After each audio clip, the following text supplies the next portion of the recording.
Hello student, मैं दीक्षा। स्वागत है आपका आपके अपने यूट्यूब चैनल में, जिसमें हम पढ़ रहे हैं मई 2023 के करंट अफेयर को। इस करंट अफेयर श्रृंखला के अंतर्गत अभी तक हमने भारतीय संविधान एवं राज्य व्यवस्था के बारे में पढ़ा, फिर उसके बाद अंतर्राष्ट्रीय संबंधों के बारे में पढ़ा, इकोनॉमी के बारे में पढ़ा और सुरक्षा से संबंधित मुद्दों के बारे में विस्तृत में परिचर्चा की हुई है। आज का हमारा टॉपिक पर्यावरण से संबंधित रहेगा, जो मई महीने की सभी समसामयिक घटनाओं को पूरा कवर करेगा।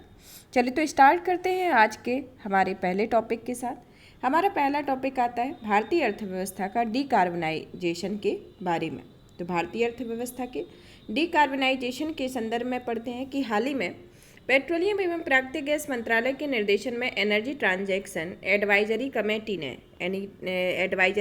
ने the green shift the low carbon transaction of India's oil and gas sector शीर्षक एक रिपोर्ट जारी की है। तो यह रिपोर्ट किसके द्वारा जारी की गई है?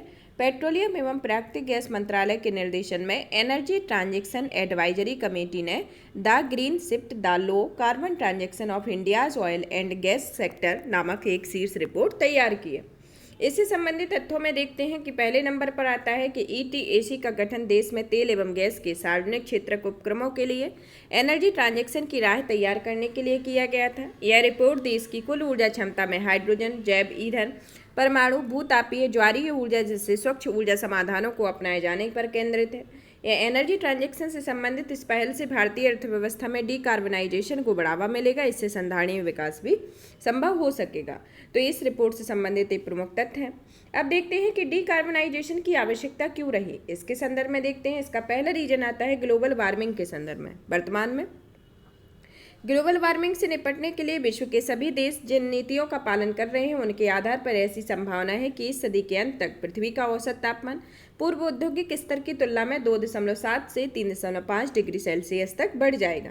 ग्लोबल वार्मिंग को सीमित करने हेतु पेरिस समझौते के लक्ष्य को सफलतापूर्वक प्राप्त करने की आवश्यकता है और इसके लिए आवश्यक है कि अगले 8 वर्षों में ग्रीन हाउस गैसों के उत्सर्जन से लगभग 50% तक की कमी की जाएगी। तो इसके संदर्भ में इसको बताया गया।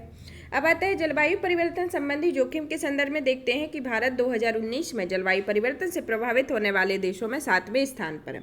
भारत के 75% से अधिक जिलों की जलवायु संबंधी चरम घटनाओं के हॉटस्पॉट के रूप में वर्गीकृत किया गया है। विगत 15 वर्षों में पूरे भारत में सूखे एवं बाढ़ की घटनाओं में काफी वृद्धि हुई और देश में सूखा प्रभावित जिलों की संख्या में वार्षिक आधार पर औसतन 13 गुना वृद्धि हुई है। साथ ही इसी अवधि के दौरान देश में बाढ़ की घटनाओं में भी 4 गुना वृद्धि हुई है। ऊर्जा मांग में वृद्धि के साथ साथ निवल शून्य उत्सर्जन को हासिल करने के संदर्भ में भारत ने 2070 तक निवल शून्य उत्सर्जन के लक्ष्य को हासिल करने की घोषणा की है। हालांकि अभी भारतीय अर्थव्यवस्था को आगामी दशकों में उच्च समृद्धि दर प्राप्त करने के लिए काफी ऊर्जा की आवश्यकता होगी। भारत में कार्बन उत्सर्जन प्रोफाइल के संदर्भ में देखते हैं इसकी वैश्विक स्थिति में कि भारत कार्बन उत्सर्जन के मामले में दुनिया का तीसरा सबसे बड़ा उत्सर्जक देश है। यदि भारत ग्रीन हाउस गैसों का उत्सर्जन पहले की तरह 5% की दर से बढ़ता रहे तो ऐसी संभावना होती है कि भविष्य में भारत का उत्सर्जन 5 गुना बढ़ जाएगा। भारत दुनिया की कुल आबादी 1/6 भाग निवास करती है, जबकि ऐसा ऐतिहासिक रूप से कुल वैश्विक उत्सर्जन के केवल 3.3% के लिए ही जिम्मेदार है। प्रमुख क्षेत्र के संदर्भ में देखते हैं कि भारत कुल उत्सर्जन लगभग 2.7 गीगाहर्ट्ज कार्बन डाइऑक्साइड के बराबर है। इसमें अधिकांश उत्सर्जन के लिए औद्योगिक और विद्युत क्षेत्र जिम्मेदार रहते हैं। इसमें लगभग 1/3 उत्सर्जन स्टील और सीमेंट क्षेत्रकों द्वारा किया जाता है। इसके बाद 1/3 उत्सर्जन विद्युत क्षेत्र और शेष रहा जो उत्सर्जन होता है वो शेष परिवहन तथा अन्य क्षेत्रकों के द्वारा फुलफिल किया जाता है। अन्य क्षेत्रकों के रूप में कृषि एवं संबंधित गतिविधियां उत्सर्जन में लगभग 17% का योगदान देती है। इसके संदर्भ में इसके प्रमुख क्षेत्र है। फिर आता है कि भारत में एनर्जी ट्रांजैक्शन की दिशा में डीकार्बनाइजेशन के चालक के संदर्भ में रही है। तो इसमें कौन कौन से मुख्य पॉइंट होते हैं? पहला आता है नवीनीकरण ऊर्जा के संदर्भ में। भारत को प्रदूषण के उच्च स्तरों में काफ़ी नुकसान उठाना पड़ सकता है, इसलिए भारत को स्वच्छ ऊर्जा स्रोतों को अपनाने की दिशा में आगे बढ़ना होगा। भारत ने 2030 तक 500 गीगावाट के गैर जीवाश्म ईंधन क्षमता स्थापित करने का लक्ष्य तय किया है और भारत में सौर ऊर्जा की अपार संभावनाएं मौजूद होती हैं। साथ ही हालिया समय में सौर ऊर्जा की लागत में भी कमी आई है। संसाधनों की खोज के संदर्भ में भारत हमेशा से बड़े पैमाने पर ऊर्जा के आयात जैसे क्रूड ऑयल आदि पर निर्भर नहीं रह सकता। इसलिए भारत को अपनी ऊर्जा आवश्यकताओं की पूर्ति के लिए घरेलू संसाधनों का विकास करना चाहिए। ऊर्जा की दक्षता और किफायती ऊर्जा दक्षता में वृद्धि करना और इसे किफायती बनाए रखना हमेशा एक महत्वपूर्ण मुद्दा रहेगा।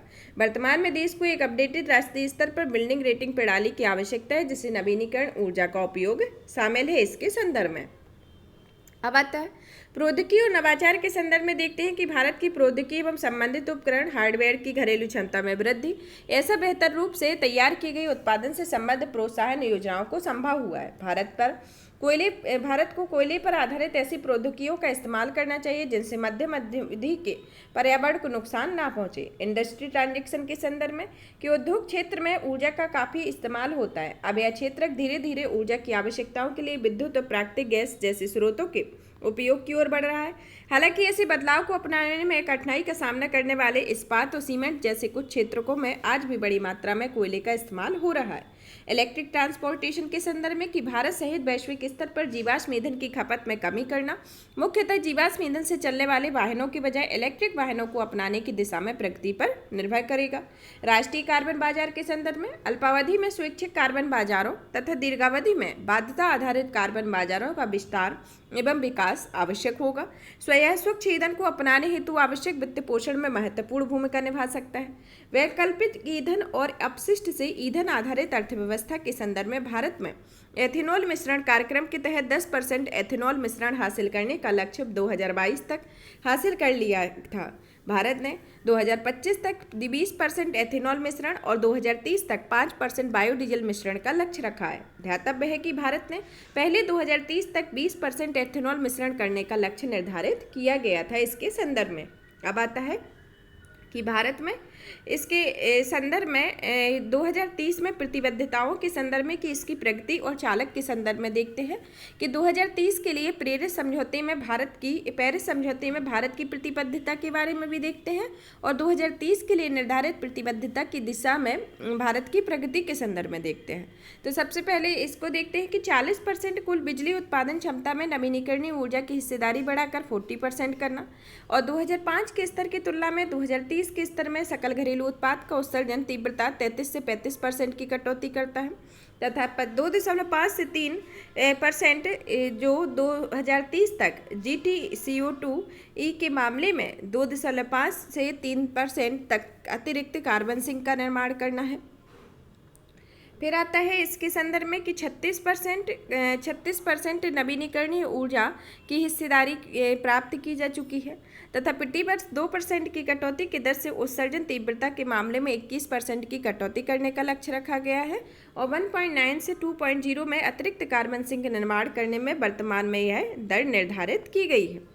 अब आता है कि भारत में 2030 के लिए निर्धारित लक्ष्यों को सुनिश्चित करने के लिए क्या क्या चालक है। पहला आता है सौर ऊर्जा और पवन ऊर्जा सहित नवीनीकरणीय ऊर्जा संबंधी लक्ष्य के संदर्भ में कि 50 गीगावाट नवीनीकरणीय ऊर्जा यानी 2030 तक कुल विद्युत उत्पादन क्षमता 60% होगी। फिर आता है बड़ी विद्युत जल विद्युत परियोजनाओं को नवीनीकरण स्रोत के दर्जा देने के संदर्भ में कि इसमें 50 गीगावाट वाली जल विद्युत परियोजनाओं को नवीनीकरण स्रोत की श्रेणी में शामिल किया गया है तथा इसके अंतर्गत इस योजना में खपत योजना बढ़ाने के लिए स्पेसिफिक एनर्जी कंजप्शन में कमी करने के लिए इस संबंधी लक्ष्य को ऊर्जा दक्षता को बढ़ाकर समग्र रूप से 27 MTOE की बचत की गई है। मतलब प्रति मिलियन टन तेल के बराबर की 27 प्रति मिलियन टन तेल के बराबर की बचत की गई है तथा भारत सरकार ने GT/CO2 के बराबर कार्बन सिंक के लिए रणनीति को स्वीकृति प्रदान की है। इसके तहत मृदा की गुणवत्ता को बेहतर करते हुए अतिरिक्त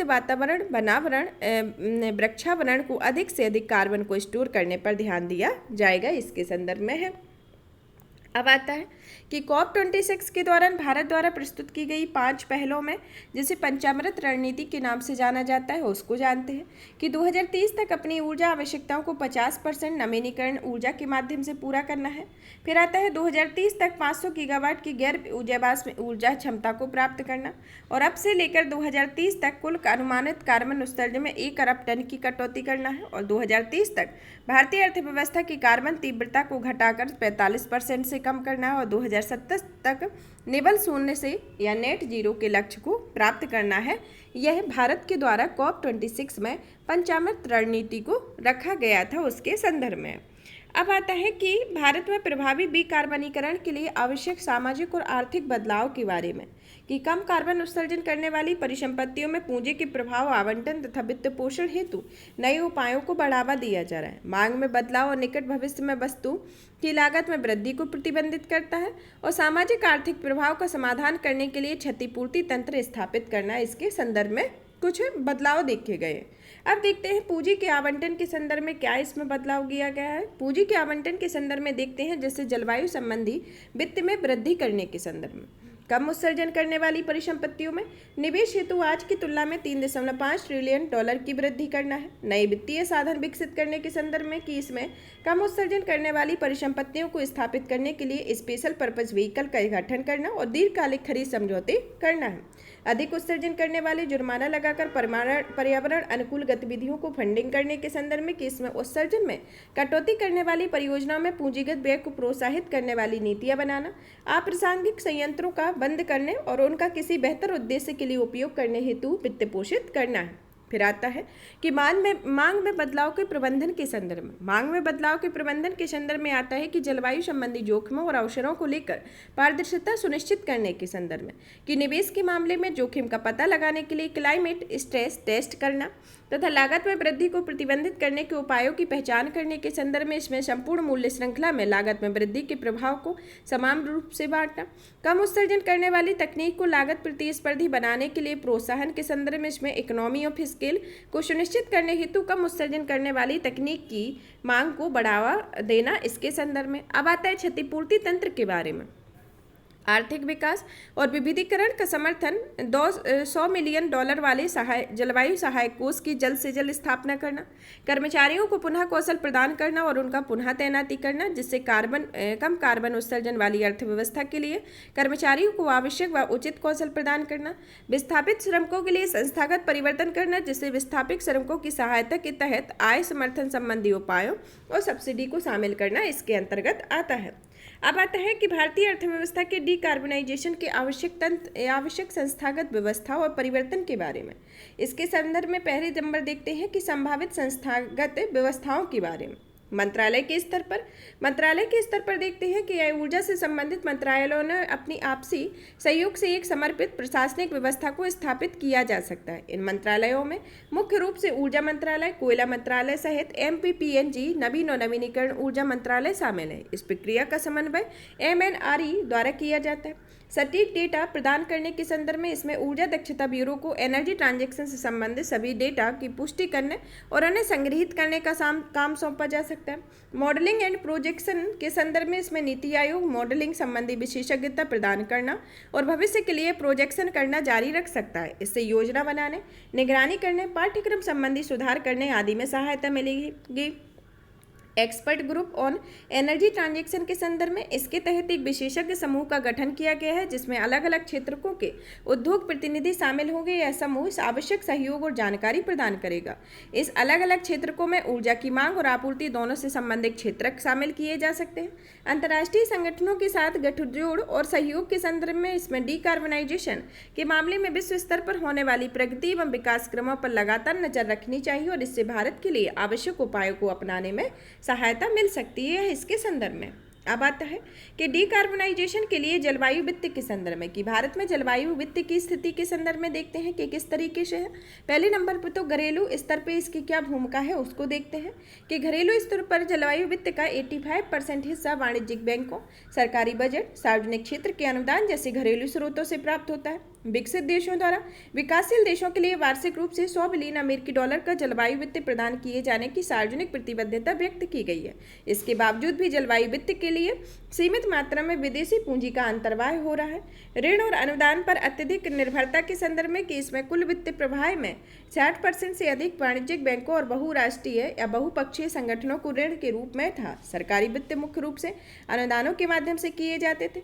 ऊर्जा क्षेत्रों में संकेंद्रित के संदर्भ में कि इसमें जलवायु जलवायु वित्त पोषण मुख्य रूप से नवीनीकरण ऊर्जा क्षेत्रों पर केंद्रित है और इसमें विद्युत ऊर्जा उत्पादन क्षेत्र मुख्य प्राप्तकर्ता के रूप में है। इसे लगभग 80% वित्त पोषण प्राप्त होता है। जैसे उदाहरण के लिए अन्य कम कार्बन उत्सर्जन करने वाले उपायों में जैव ईंधन और लास्ट माइल के टेक्नोलॉजी जैसे carbon capture, utilization and storage व ग्रीन हाइड्रोजन के लिए अभी तक पर्याप्त रूप में वित्त पोषण नहीं मिल पा रहा है। अनुकूलन निधि के लिए भी अत्यधिक कम मात्रा में वित्त पोषण किया गया था।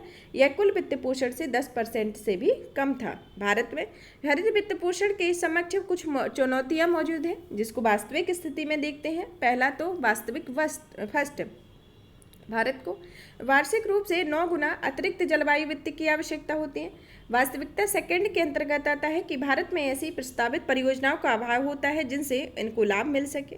वित्त पोषण प्राप्त करने में आने वाली चुनौतियों में निम्नलिखित चुनौतियां शामिल हैं, जिसके अंतर्गत पहली आती है कि भारत में हरित को लेकर एक मानक परिभाषा का अभाव है और इसके परिणाम स्वरूप फंड का दुरुपयोग होता है और ग्रीन वॉशिंग की आशंका बढ़ती है।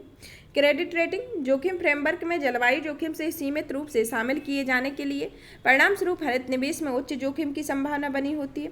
पेंशन फंड जैसे दीर्घकालिक संस्थागत निवेशक जलवायु संबंधी जोखिमों वाली परियोजनाओं में निवेश नहीं कर सकते। इसके संदर्भ में कुछ अन्य चुनौतियां हैं। अब आता है कि भारतीय हरित वित्त पोषण व्यवस्था यह प्रारंभिक चरण में है। इसके अंतर्गत की गए भारत में जुटाई गई हरित पूंजी में वृद्धि हो रही है, लेकिन यह वैश्विक हरित पूंजी का केवल एक छोटा सा अंश है।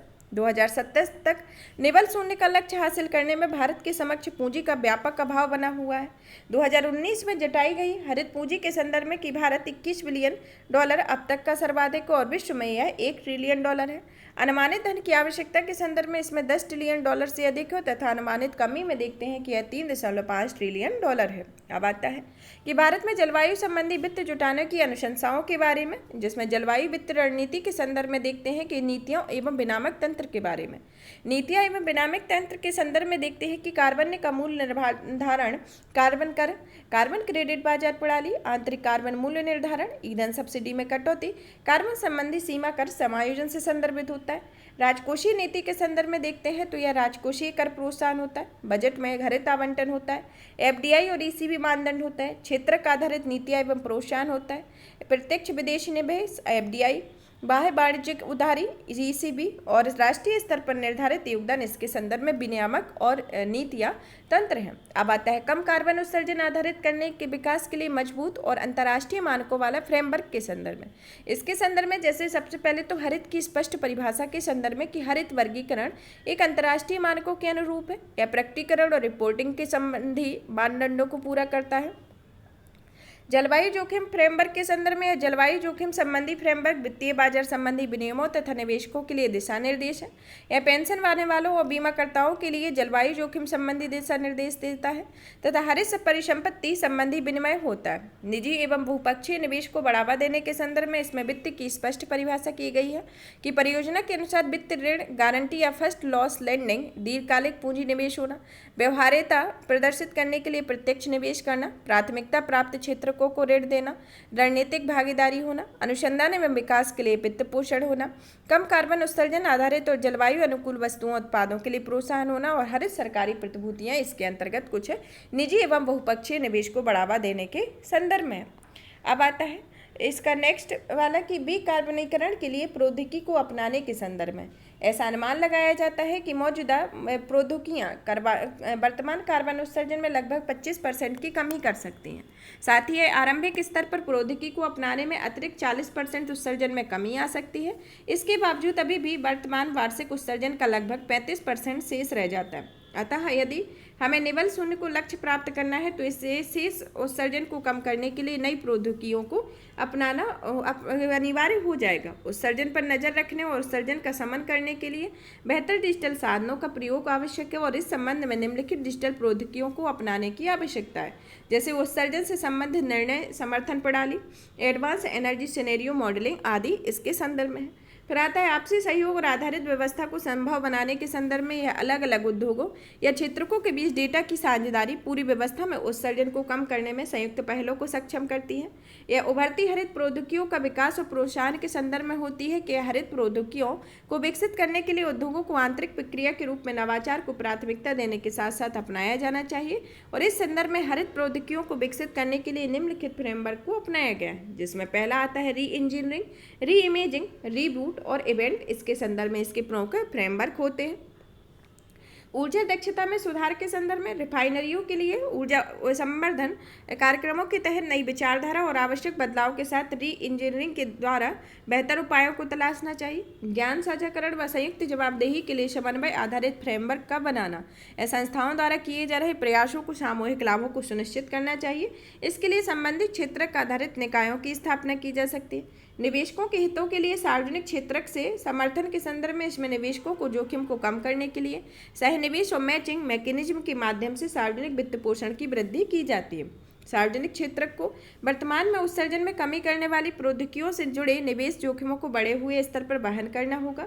घरेलू क्षमताओं का निर्माण और वैश्विक स्तर पर प्रतिस्पर्धा करने की क्षमता का निर्माण करने में सहायता हेतु उत्पादन से संबंधित प्रोत्साहन योजनाओं को उपयोग किया जाना चाहिए। इसके संदर्भ में यह दिया गया है, जिसमें री इमेजिंग, री इंजीनियर और इवेंट एंड रीब्यूट का क्या मतलब होता है। री इमेजिंग का मतलब होता है कि कार्बन उत्सर्जन में ना करने वाले नए समाधान को अपनाना जो ग्राहकों को जरूरतों को नए तरीकों से पूरा करे। इवेंट का मतलब होता है कि असफल प्रौद्योगिकियों के इस्तेमाल को बढ़ावा देकर तकनीकी आधारित गहन दृष्टिकोण को अपनाना है। तथा री इंजीनियर का मतलब है कि यह कार्बन उत्सर्जन या कम कार्बन उत्सर्जन करने वाले मौजूदा और बेहतर समाधानों को तेजी से अपनाना। रिबूट का मतलब होता है कि कम कार्बन उत्सर्जन करने वाली प्रौद्योगिकी के द्वारा उत्पादों में सुधार करना। इसके संदर्भ में भी इसके प्रमुख दृष्टिकोण है। अब आता है डिकार्बनाइजेशन की सहायता के लिए कार्बन मार्केट के बारे में। पर्यावरण, वन और जलवायु परिवर्तन मंत्रालय ने ऊर्जा दक्षता ब्यूरो के साथ मिलकर डिकार्बनाइजेशन के लिए कार्बन क्रेडिट व्यवस्था को तैयार करने का लक्ष्य रखा हुआ है, जिसका उद्देश्य कार्बन क्रेडिट सर्टिफिकेट के व्यापार में माध्यम से ग्रीन हाउस गैसों के उत्सर्जन का मूल्य निर्धारित करके भारतीय अर्थव्यवस्था को डिकार्बनाइज करना है। इसकी आवश्यकता क्यों है? इसके संदर्भ में कि भारत के पास ऊर्जा बचत आधारित बाजार व्यवस्था मौजूद है। यह व्यवस्था प्रदर्शन, उपलब्धि और व्यापार के आधार पर कार्य करती है। इसलिए एक नई योजना एनर्जी ट्रांजैक्शन के प्रयासों की वृद्धि करने के साथ साथ ऊर्जा के संभावित क्षेत्रों को भी कवर करने के लिए इन प्रयासों का दायरा भी काफी विस्तार करेगी। कार्य प्रणाली के संदर्भ में इसके संदर्भ में ग्रीन हाउस गैसों से संबंधित उत्सर्जन तीव्रता के लिए मानदंड और लक्ष्य निर्धारित किए जाएंगे और ये मानदंड और लक्ष्य जलवायु संबंधी लक्ष्यों से मेल खाते हुए भारत की उत्सर्जन स्थिति के अनुरूप होंगे। ये अलग अलग क्षेत्र को अपने उत्सर्जन संबंधी स्तरों के आधार पर कार्बन क्रेडिट पर व्यापार कर सकेंगे और इसके अलावा यह गैर बाध्यकारी क्षेत्रों में ग्रीन हाउस गैसों के उत्सर्जन में कमी को प्रोत्साहन करने के लिए एक स्वैच्छिक व्यवस्था भी बनाई गई है। कार्बन क्रेडिट का मतलब क्या होता है? यह एक परमिट या कार्बन क्रेडिट के खरीदने और बेचने की प्रक्रिया होती है, जिसके तहत परमिट धारक निश्चित मात्रा में कार्बन डाइऑक्साइड के उत्सर्जन कर सकता है। इसके संदर्भ में है। अब आता है डिकार्बनाइजेशन की प्रक्रिया में जैव ईंधन से संबंधित अवसर के बारे में। सबसे पहले तो देखते हैं जैव ईंधन के बारे में कि जैव ईंधन क्या होता है। जैव ईंधन एक प्रकार का तरल ईंधन होता है। इसका उत्पादन प्रत्यक्ष रूप से बायोमास का उपयोग करके किया जाता है। इससे मौजूदा ऑटोमेटिक ईंधन जैसे पेट्रोल या डीजल के साथ मिश्रित किया जाता है। एथेनॉल और बायोडीजल वाहनों में प्रयोग होने वाले दो मुख्य ईंधन होते हैं और इन ईंधनों को उत्पादन अलग अलग प्रकार के बायोमास या जैव भार के में किया जाता है, जिसमें पहली पीढ़ी के जैव ईंधन जो आते हैं उनका उत्पादन सामान्यतः सामान्य खाद्य फीड स्टॉक जैसे गन्ना, उच्च शर्करा की मात्रा वाले चुकंदर, खाद्यान्न से किया जाता है। और द्वितीय पीढ़ी के ईंधनों का उत्पादन लेग्यू सेलुलोसिस बायोमास से किया जाता है। लेग्यू सेलुलोसिस जो बायोमास होता है वह एनर्जी क्रॉप्स या अपशिष्ट बायोमास जैसे कृषि एवं वन उत्पादों के अवशेषों से प्राप्त किए जाते हैं। तृतीय पीढ़ी के जैव ईंधन का उत्पादन और शैवाल युक्त बायोमास से किया जाता है। यह शैवाल का उपयोग सभी प्रकार के जैव ईंधनों जैसे बायोडीजल, एथेनॉल के उत्पादन के लिए किया जाता है। 3G जैव ईंधन की क्षमता 2G जैव ईंधन से लगभग 10 गुना से अधिक होती है। चतुर्थ पीढ़ी के जैव ईंधन जीनोमिक्स रूप से तैयार सूक्ष्म जीवों और आनुवांशिक रूप से इंजीनियरिंग फीड स्टॉक का मिश्रण होता है। यह आनुवांशिक रूप से इंजीनियरिंग फीड स्टॉक को गैर कृषि योग्य भूमि में उगाया जा सकता है। अब आता है जैव ईंधन और भारतीय बाजार के संदर्भ में इसकी प्रमुख चुनौतियां तथा नीतिगत उपायों के बारे में। अब आता है जैव ईंधन बायो एथेनॉल के संदर्भ में। इसका उत्पादन गन्ना और उच्च शर्करा वाल मात्रा वाले चुकंदर से कार्बोहाइड्रेट के आशवन करके या खाद्यान्न से स्टार्च को आशवन करके किया जाता है। यह भारतीय बाजार में भारत में 2022 में 10% एथेनॉल मिश्रण का लक्ष्य प्राप्त कर लिया था, जिसे भारत ने 2020 तक एथेनॉल मिश्रण के लक्ष्य को 2025 तक प्राप्त करना निर्धारित किया है। हालांकि यह पहले लक्ष्य 2023 तक प्राप्त करने के लिए किया गया था। इसके संदर्भ में चुनौतियों को देखते हैं कि यह गन्ने और मक्के की कम पैदावार के मद्देनजर भूमि उपयोग में परिवर्तन करने की आवश्यकता होगी। फीड स्टॉक के उत्पादन हेतु सब्सिडी प्रदान किए जाने के कारण जल और उर्वरक का असंधारणीय उपयोग होगा। 1G जैव प्रौद्योगिकी को बढ़ावा देने वाली कारण प्रौद्योगिकी के मामले में ठहराव की स्थिति उत्पन्न हो सकती है और इसमें 2G के फीड स्टॉक को अपनाने में विलंब हो सकता है। प्रमुख नीतिगत उपायों के संदर्भ में होगा कि इसमें गैर खाद्य फीड स्टॉक से एथेनॉल के उत्पादन हेतु प्रौद्योगिकी को बढ़ावा देना, पर्यावरण को कम प्रभावित करने वाली फसलों जैसे मक्का, ज्वार आदि के उत्पादन को बढ़ावा देना, बायो एथेनॉल की कीमतों को ध्यान में रखते हुए फीड स्टॉक का मूल्य निर्धारण करने वाली व्यवस्था स्थापित करना, ग्रीन हाउस गैसों के उत्सर्जन में कटौती करने के संबंध में प्रमाणन प्रणाली की संस्थागत रूप प्रदान करना और राष्ट्रीय जैव ईंधन कोष के गठन को तेजी लाना इसके संदर्भ में इसकी प्रमुख नीतिगत उपाय हैं। अब आता है बायोडीजल के संदर्भ में। बायोडीजल का उत्पादन वनस्पति आधारित तेलों को वसायुक्त अम्ल मिथाइल एस्टर नामक यौगिकों में परिवर्तित करके किया जाता है। राष्ट्रीय जैव ईंधन नीति 2018 के तहत भारत में 2030 तक डीजल में 5% बायोडीजल के मिश्रण का लक्ष्य निर्धारित किया गया है। यह कच्चे माल के लिए समर्पित आपूर्ति श्रृंखला का अभाव है या इसकी चुनौतियां हैं, जिसमें अंतर्राष्ट्रीय बाजारों में उच्च कीमतों और निर्यात में वृद्धि के परिणामस्वरूप देश में इसकी आपूर्ति और उपलब्धता में कमी आई हुई है। यह बायोडीजल से चलने वाली इंजनों के लिए निर्माण के लिए वाहन विनिर्माताओं को प्रोत्साहन प्रदान नहीं किया जाता है। निरंतर आपूर्ति सुनिश्चित करने के लिए नए फीड स्टॉक जैसे शैवाल आधारित ईंधन तेल के उत्पादन नए शोध को बढ़ावा देगा। मिश्रण करने की बजाय यह प्रत्यक्ष बिक्री को भी प्रोत्साहन देगा तथा यह बायोडीजल उत्पादन हेतु प्रयुक्त खाद्य तेल के उपयोग को भी अनिवार्य करेगा। अब आता है संपीड़ित बायोगैस के संदर्भ में कि संपीड़ित बायोगैस अवायवीय अपघटन की प्रक्रिया के माध्यम से बायोगैस का उत्पादन किया जाता है। यह संपीड़ित बायोगैस के लिए सतत किफायती के लिए परिवहन के लिए संधारणीय विकल्प पहल के लिए 5000 संयंत्रों से 15 मिलियन टन CBG और 50 मिलियन टन खाद्य के उत्पादन की परिकल्पना की गई है। इकोनॉमी ऑफ स्केल के अभाव तथा वित्त पोषण से संबंधित कठिनाइयों के कारण उपकरण की लागत अधिक है, जिसमें फीड स्टॉक के दीर्घकालिक संधारणीय आपूर्ति का अभाव रहता है, जिसमें अपशिष्ट की खराबी, संग्रहण पद्धति, असंगठित परिवहन के कारण तकनीकी एवं अवसंरचनात्मक बाधाएं भी देखी जाती है। इसके अंतर्गत नीतिगत उपाय में आता है कि इसमें सब्सिडी बढ़ावा देने हेतु गतिविधियों बायोमास क्लस्टरों का अधिसूचना और प्रोत्साहन के माध्यम से बायोमास आपूर्ति श्रृंखला का निर्माण करना है। अपशिष्टों से बायोगैस का उत्पादन किया जाना चाहिए। CBG मिश्रण को अनिवार्य बनाकर CBG के बाजार का विकास करना तथा CBG और CNG से चलने वाले वाहनों को बढ़ावा देना है। CBG संयंत्रों के लिए वित्तीय सहायता प्रदान करना तथा PLI योजना को लागू करना इसके संदर्भ में इसके प्रमुख नीतिगत उपाय हैं। अब आता है कि डीकार्बनाइजेशन के लिए ग्रीन हाइड्रोजन अवसर के बारे में कि भारत में शुद्ध हाइड्रोजन 99% खपत मुख्य रूप से दो क्षेत्रकों रिफाइनरी, पेट्रोलियम रिफाइनरी और उर्वरक अमोनिया उत्पादन में होती है। हालांकि हाइड्रोजन का इस्तेमाल अन्य क्षेत्रों में ऊर्जा के वाहक के रूप में किया जाता है। ऊर्जा के वाहक मुख्यतः ऊर्जा को उपयोग करने योग्य रूप से एक स्थान से दूसरे स्थान पर पहुंचाते हैं।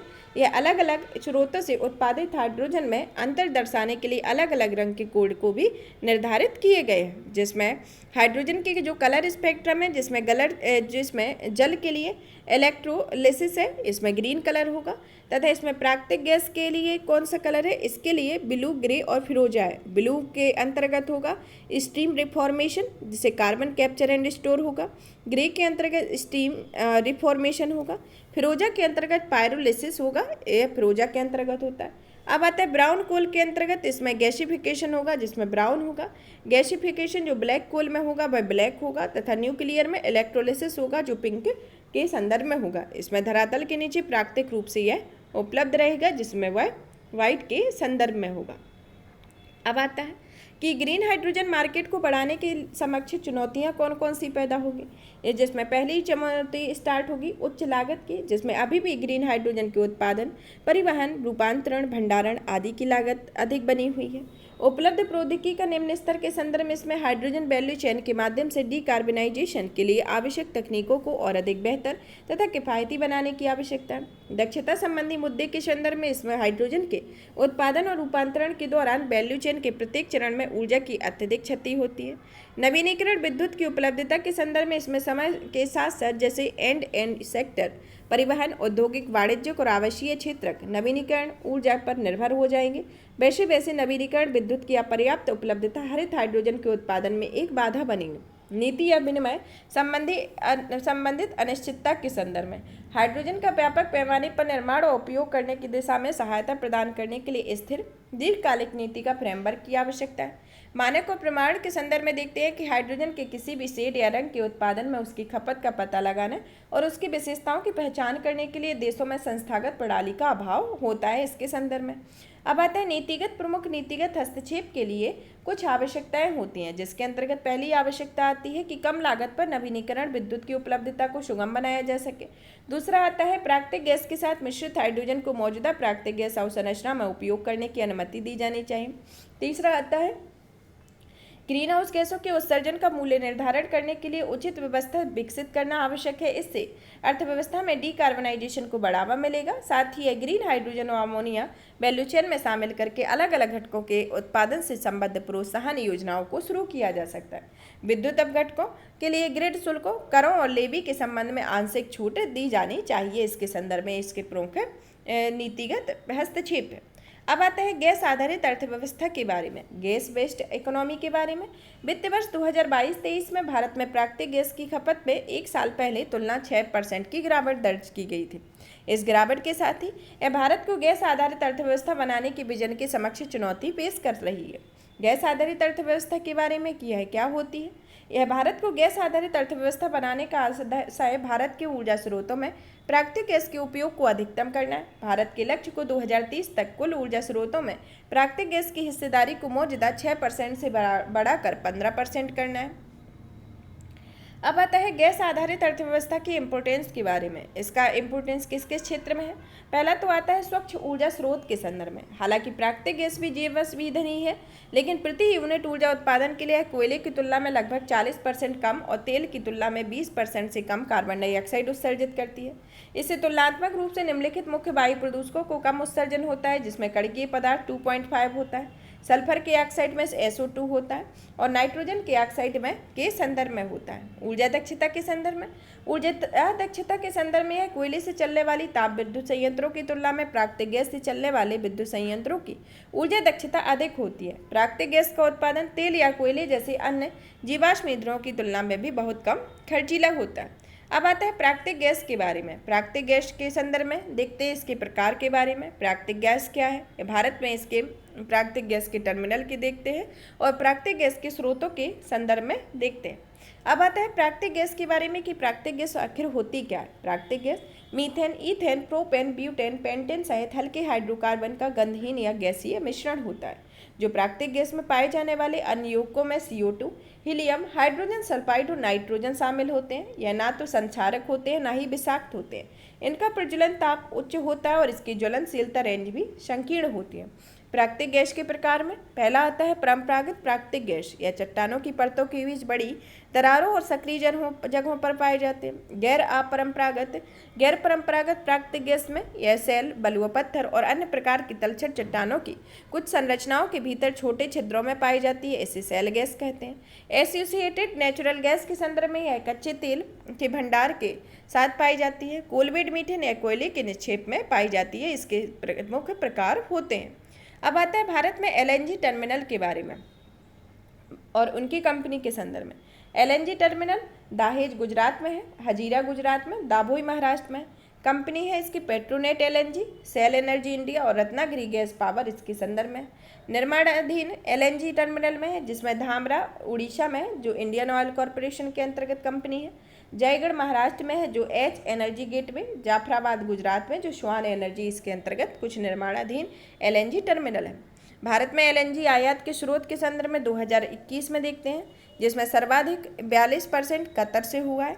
फिर आता है 16% USA से, फिर 13% UAE और अन्य क्षेत्रों से हुआ है, जिसमें 66% नाइजीरिया, 5% ओमान और 5% अंगोला से इसमें इसके आयात के प्रमुख स्रोत रहे हैं। अब आता है तीव्र और कुशल परिवहन के संदर्भ में कि यदि प्राकृतिक गैस को -161.5 डिग्री सेल्सियस तक ठंडा किया जाता है तो यह तरल अवस्था में बदल जाती है। इसे तरलीकृत प्राकृतिक गैस कहा जाता है। तरल अवस्था में यह मूल आयतन का केवल 1/600वां भाग रहती है, जिससे प्राकृतिक गैस को भंडारित करना और उन्हें लंबी दूरी तक ले जाना आसान होता है। बहुउपयोगी ऊर्जा स्रोत के संदर्भ में कि प्राकृतिक गैस या एलएनजी के रूप में या विद्युत ग्रिड, हीटिंग सिस्टम तथा खाना पकाने के घरेलू उपकरण और कुछ प्रकार के वाहनों को ऊर्जा प्रदान कर सकती है।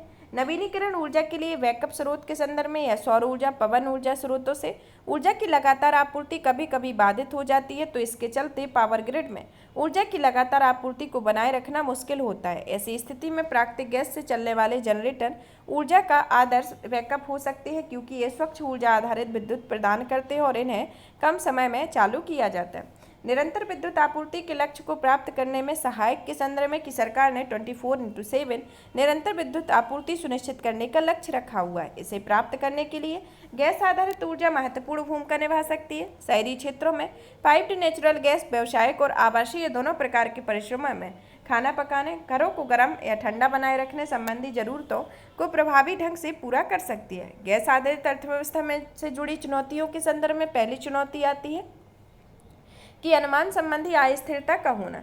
पिछले 2 दशकों में भारत के ऊर्जा स्रोतों में प्राकृतिक गैस की हिस्सेदारी बढ़ाने संबंधी लक्ष्यों में परिवर्तन होता रहा है। आरंभ में कुल ऊर्जा स्रोत में गैस की हिस्सेदारी बढ़ाकर 2025 तक 20% करने का लक्ष्य रखा गया है। बाद में इसे संशोधित कर 2032 तक 11% करने का लक्ष्य रखा गया था और फिर इस लक्ष्य को 2030 में 15% तक कर दिया गया है। इन परिवर्तनों के कारण पहचान किए बिना लक्ष्यों की प्राप्ति में हुई प्रगति की निगरानी और उनका विश्लेषण करना एक चुनौतीपूर्ण हो सकता है। अब आता है ऊर्जा सुरक्षा से जुड़ी चिंताओं के संदर्भ में कि प्राकृतिक गैस की हमारी चिंता वर्तमान मांग को लगभग 50% अन्य देशों के तरलीकृत प्राकृतिक गैस के आयात से पूरा किया जाता है। इस प्रकार ऊर्जा सुरक्षा सुनिश्चित करने के लिए प्राकृतिक गैस की खपत को बढ़ावा देने से आयात पर अधिक खर्च करना पड़ेगा और अन्य देशों की निर्भरता भी बढ़ेगी, जिससे भू राजनीतिक दृष्टि से जोखिम वाला कदम होगा। कर के मामले में प्रतिस्पर्धी समानता का अभाव के संदर्भ में कि उदाहरण के संदर्भ में देखते हैं कि कोयला पर 5% की दर से वस्तु एवं सेवा कर लगाया जाता है और दूसरी ओर प्राकृतिक गैस को जीएसटी के दायरे से बाहर रखा गया और इस पर तुलनात्मक रूप से अधिक कर लगाया जाता है। डिकार्बनाइजेशन के लक्ष्य के अनुरूप नहीं के संदर्भ में कि इसमें भारत की रणनीति दीर्घकालिक से में अपनी अर्थव्यवस्था को डिकार्बनाइजेशन की ओर ले जाने की है और ऐसे में प्राथमिक ऊर्जा स्रोतों में प्राकृतिक गैस की हिस्सेदारी बढ़ाना डिकार्बनाइजेशन रणनीति के अनुरूप नहीं होती है और इस वजह से प्राकृतिक गैस की आपूर्ति के लिए वर्तमान में बुनियादी ढांचे का निर्माण और इनमें निवेश भविष्य में अलाभकारी साबित हो सकता है। अवसंरचना संबंधी बाधाओं में आती है कि भारत में वर्तमान में गैस की आपूर्ति के लिए पाइपलाइन और भंडारण सुविधा जैसी अवसंरचनाओं की कमी हुई है। पर्यावरण संबंधी चिंताओं में देखते हैं कि यह प्राकृतिक गैस को एक स्वच्छ जीवाश्म ईंधन माना जाता है, किंतु इसे दोहन, उत्पादन और दहन से भी ग्रीन हाउस गैसों का उत्सर्जन होता है।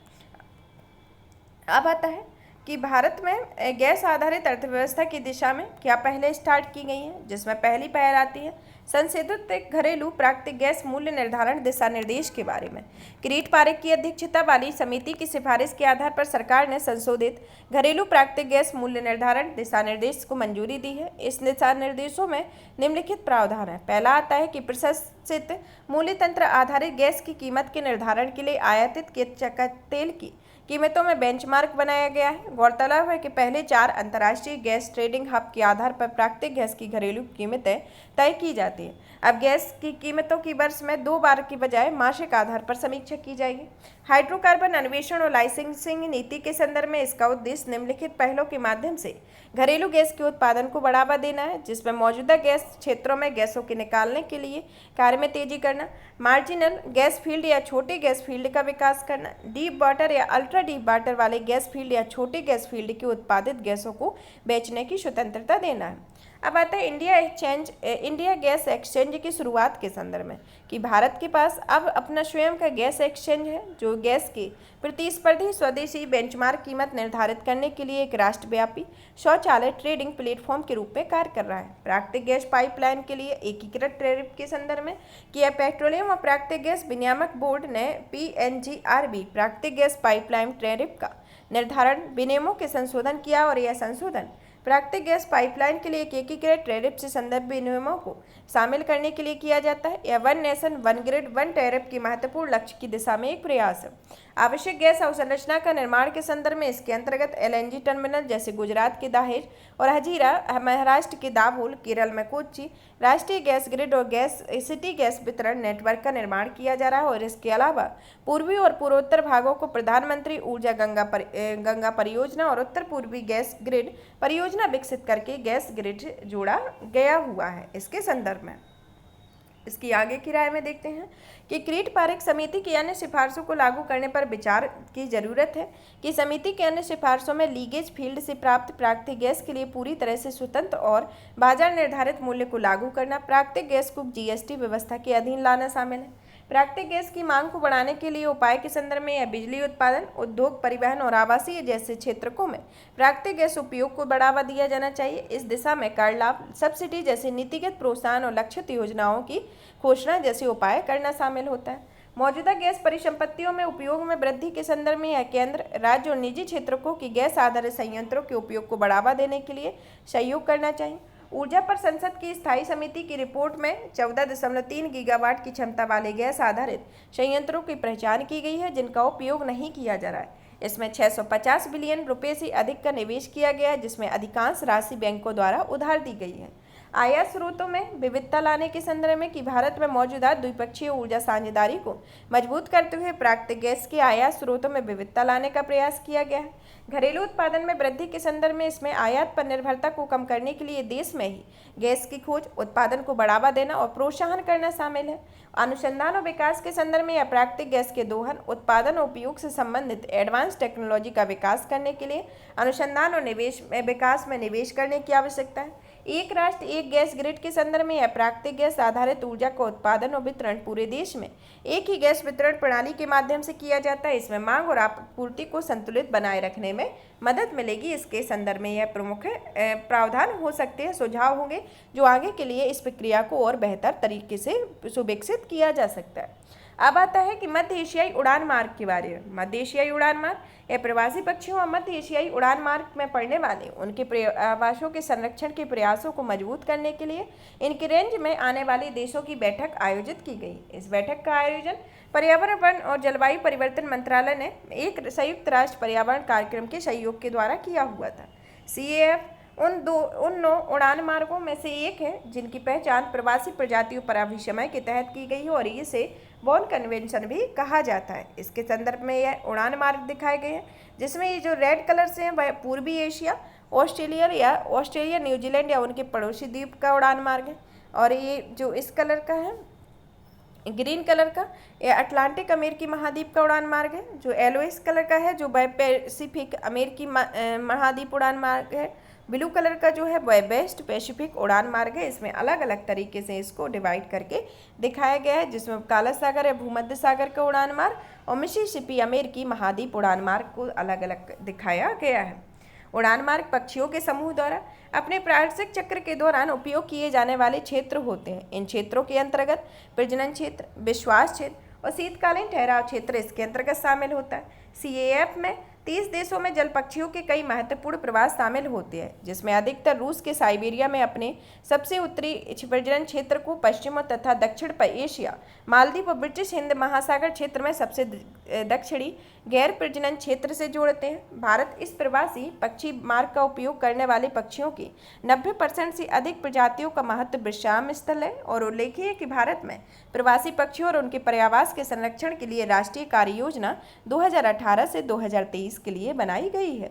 अब आता है कि प्रवासी पक्षियों के महत्व के बारे में कि इनके लिए जो परियोजना बनाई गई है, जो यह एक रोड मैप बनाया गया, उसके संदर्भ में इनका क्या इम्पोर्टेंस है, तब इनके लिए ये किया जा रहा है। पहला आता है कि यह कीट नियंत्रण एजेंट की भूमिका निभाती है।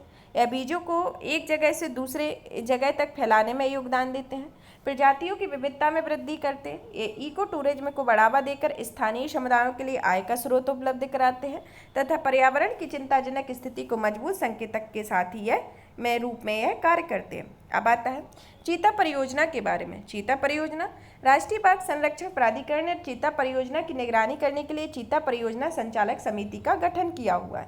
ये समिति 11 सदस्यीय CPSC में राष्ट्रीय तथा अंतर्राष्ट्रीय विशेषज्ञ शामिल होती हैं, जो इस समिति के मुख्य कार्य चीता परियोजना के कार्यान्वयन की निगरानी करना और इस समिति को 2 साल तक प्रभावी रहेगी। चीता परियोजना किसी बड़े जंगली मांसाहारी जानवर के अंतर्महाद्वीपीय स्थानांतरण की विश्व की पहली परियोजना है। चूंकि चीता पारिस्थितिकी तंत्र की एक कीस्टोन प्रजाति है, इसलिए इस परियोजना को खुले वन, घास भूमि पारिस्थितिकी तंत्र को पुनर्बहाल करने तथा जैव विविधता के संरक्षण में मदद करने में मदद करेगी।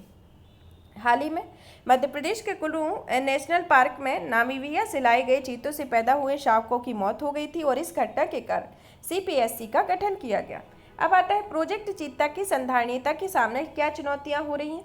पहली आती है कि चीतों की लंबी दूरी तक आने जाने की प्रवृत्ति होती है, जबकि KNP के पास बहुत कम क्षेत्र उपलब्ध है। कुल्लू नेशनल पार्क के पास बहुत कम क्षेत्र उपलब्ध है। ये चीते अपने नए पर्यावास में फैले जाने और घूमने, शिकार की खोज में निकलने, अपने क्षेत्र को बचाने के लिए आक्रामक दिखाने जैसे व्यवहार सीखने में अभी असमर्थ है। इन चीतों के पुनर्वास के स्थान पर उनके मूल पारिस्थितिक तंत्र के समान शिकार की उपलब्धता नहीं है। जटिल स्थलाकृति और दुर्गम इलाका होने तथा कुशल कर्मियों के अभाव के कारण चीतों के स्थानांतरण के बाद उनकी निगरानी में कठिनाई पैदा हो रही है। यह देश भर में जंगलों के आवारा कुत्तों की बड़ी आबादी पाई जाती है। ये कुत्ते पार्वोवायरस जैसे रोगजनकों में वाहक होते हैं, जो चीतों के लिए घातक होता है। इसके संदर्भ में इसके प्रमुख चुनौतियां हैं। फिर आता है CPSC को सौंपे गए मुख्य कार्यों के संदर्भ में पहला कार्य आता है कि यह कार्यक्रम प्रगति की निगरानी करेगा, जिसमें मध्य प्रदेश वन विभाग और राष्ट्रीय बाघ संरक्षण प्राधिकरण को सलाह देना होता है। चीतों के पर्यावास को इको टूरिज्म के लिए खोलने पर निर्णय लेना और इस संबंध में कैसे नियम कानून होने चाहिए उनका सुझाव देना, और परियोजना से संबंधित कार्यों में स्थानीय समुदायों को शामिल करने के तरीकों का सुझाव दिया गया। इसके प्रमुख मुख्य कार्य CPSC को सौंपे गए। अब आता है कि बाघ स्थानांतरण के बारे में। भारत की पहली अंतर्राष्ट्रीय बाघ स्थानांतरण परियोजना विफल हो गई है। राष्ट्रीय बाघ प्राधिकरण द्वारा 2018 में बाघ स्थानांतरण परियोजना की शुरुआत की गई थी। इस परियोजना के तहत 2 बाघों को एक राज्य से दूसरे राज्य में स्थानांतरित किया जाना था। इसके तहत मध्य प्रदेश के कान्हा टाइगर रिजर्व से एक बाघ और दूसरा बांधवगढ़ से एक बाघिन को ओडिशा के सतकोशिया टाइगर रिजर्व में स्थानांतरित किया गया था। इस परियोजना को निम्नलिखित 2 उद्देश्यों की पूर्ति के लिए शुरू किया गया था। पहला उद्देश्य आता है कि इसमें मुख्यतः अपने इलाकों को लेकर बाघों के बीच होने वाली लड़ाई को कम करने के लिए बाघों की अधिक आबादी वाले क्षेत्रों में इनकी संख्या कम करना, और दूसरा प्रमुख इसका उद्देश्य था कि यह उन क्षेत्रों को बाघों को फिर से बसाना जहां अलग अलग कारणों से इनकी आबादी कम हुई है। इस परियोजना की विफलता के प्रमुख कारण आते हैं। पहला तो आता है कि बाघों के लिए शिकार की कम उपलब्धता का होना।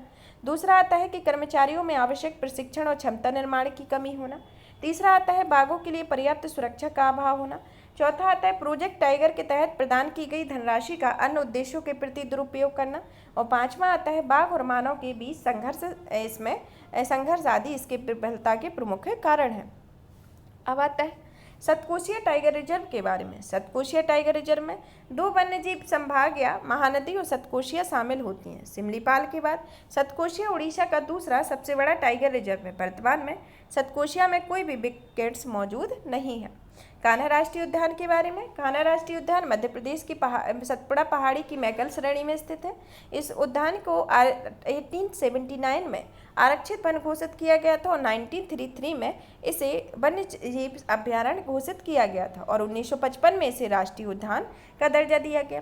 बांधवगढ़ राष्ट्रीय उद्यान के बारे में। बांधवगढ़ राष्ट्रीय उद्यान भी मध्य प्रदेश की विंध्य पहाड़ियों में फैला हुआ है। बांधवगढ़ में बाघों की आबादी का घनत्व भारत के साथ साथ दुनिया में भी सबसे अधिक है। NTCA का गठन 2005 में पर्यावरण, वन और जलवायु परिवर्तन मंत्रालय के अंतर्गत एक सांविधिक निकाय के रूप में किया गया था, जिसका गठन वन्यजीव अधिनियम 1972 के तहत प्रावधानों के तहत किया गया था। अब जानते हैं वन्यजीव संरक्षण संशोधन अधिनियम 1972 के बारे में। पर्यावरण, वन और जलवायु परिवर्तन मंत्रालय ने वन्यजीव संरक्षण संशोधन अधिनियम 1972 में संशोधन करने की अधिसूचना जारी की है। इस अधिसूचना के संदर्भ में अब बंदी व्यवस्था में प्रजनन कराने और अधिनियम की अनुसूची 4 में परिशिष्ट वन में सूचीबद्ध किसी भी अनुसूचित नमूने की कृत्रिम रूप से वंश वृद्धि कराने वाले व्यक्तियों को लाइसेंस के लिए आवेदन करने हेतु कहा गया। अनुसूची 4 का परिशिष्टीय के संकटग्रस्त श्रेणी के विशिष्ट जीवों जिसमें लाल पांडा, कुत्तों, भेड़ियों, बिल्लियों, वानर, चिंपैंजी, गिब्बन और पौधों की विविध प्रजातियों से संबंधित है। इसमें आयात के नियम कठोर है। फिर आता है इससे संबंधित साइट्स के तहत इसमें संरक्षित विदेशी प्रजातियों में बंदी व्यवस्था के प्रजनन को विनियमित नहीं किया जा सकता है। अब आता है समुद्री तितली के बारे में कि सी बटरफ्लाई के संदर्भ में क्या है कि ब्रिटिश अंटार्कटिका सर्वेक्षण के तहत समुद्री तितलियों गैस्ट्रोपोडा वर्ग के गैस्ट्रोपोड मोलस्क और मुक्त तैरने वाली समुद्री घोंघों के एक उपसमूह के जलवायु परिवर्तन के प्रभावों का अध्ययन किया गया है। इनका अस्तित्व महासागरीय अम्लीकरण में वृद्धि के कारण खतरे में है। समुद्री तितलियां और महासागरीय अम्लीकरण के संदर्भ में विश्व में महासागर कार्बन डाइऑक्साइड उत्सर्जन का लगभग 1/4 भाग अवशोषित करते हैं। अवशोषण के दौरान CO2 समुद्र के जल के साथ अभिक्रिया करते हैं और इसके परिणाम स्वरूप समुद्री जल के pH स्तर में गिरावट देखी जाती है। इस प्रक्रिया को महासागरीय अम्लीकरण के रूप में जाना जाता है और इसके परिणाम स्वरूप समुद्र कार्बन आयन सांद्रता में भी कमी आती है। इसलिए इससे समुद्री तितलियों के लिए कार्बन आयनों की उपलब्धता में कमी होती है। महासागरों की अम्लीयता सदियों से सबसे अधिक होती है क्योंकि ठंडा जल गर्म जल की तुलना में अधिक CO2 को अवशोषित करता है और इसका मतलब होता है कि खोल युक्त आवरण वाली समुद्री तितलियों के लिए सर्दियों के महीने सबसे खतरनाक होते हैं। कार्बन का उत्सर्जन जैसे जैसे बढ़ता है महासागरों के अम्लीकरण में भी वृद्धि होती है और इस प्रकार अम्लीकरण की प्रक्रिया वसंत के मौसम तक की जारी रहती है, जो इन तितलियों के लिए अंडे देने और उनसे निकलने वाले लार्वा के विकास की भी अवधि होती है। इसके कारण स्वस्थ वयस्क समुद्री तितलियों के रूप में विकसित होने वाला लार्वा की मृत्यु हो सकती है। इनकी आबादी गिरावट में आहार के लिए इन पर निर्भर रहने वाले बड़े टेरोपोड्स और अन्य समुद्री जीवों को भी प्रभाव पड़ता है। इनकी घटती आबादी अंटार्कटिका के आसपास समुद्रों के नीचे संपूर्ण खाद्य श्रृंखला पर भी प्रभाव पड़ता है। इसके संदर्भ में अब आता है समुद्री तितली के बारे में। समुद्री तितली का वैज्ञानिक नाम थैकोसोमाटा या थैकोसोम है। यह टेरापोडा वर्ग से आता है। इसकी मुख्य विशेषताओं में आता है घोंघे के समान इनके भी मांसपेशी युक्त पैर जैसे संरचना होती है। इनका उपयोग पानी में तैरने के लिए फ्लिपर्स के रूप में करते हैं और इसलिए इसे समुद्री तितली कहा जाता है। ये उभयलिंगी जीव होते हैं और इनमें नर एवं मादा दोनों जनन अंग होते हैं। इन पर कैल्सीकृत या कैल्सीफाइड पारदर्शी खोल होता है जो कैल्शियम कार्बोनेट से बने इस खोल का आवरण इन्हें समुद्र की अम्लीयता को जीवित रखने में सक्षम बनाता है। इसके संदर्भ में अब आता है गेको मेजोरा मेंसिस के बारे में। मिजोरम विश्वविद्यालय और जर्मनी के Max Planck Institute for Biology के शोधकर्ताओं ने भारत म्यांमार सीमा के पास मिजोरम के फ्लाइंग रोको की एक नई प्रजाति की खोज की है। यह प्रजाति फ्लाइंग गेको को पैरासूट या ग्लाइडिंग गेको भी कहा जाता है। गेको वस्तुतः आकार में छोटी लगभग मांसाहारी छिपकलियां होती हैं।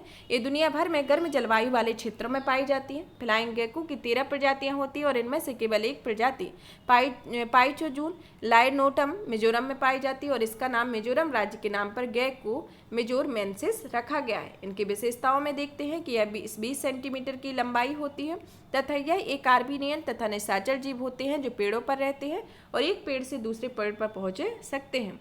अब आता है बायोबाब के बारे में। बायोबाब यह हाल ही में वन विभाग ने बायोबाब वृक्षों को व्यावसायिक उपयोग के लिए काटने की अनुमति दी है। यह भील जनजाति वन विभाग के इस निर्णय का विरोध कर रही है और यह जनजाति मध्य भारत में पाई जाती है।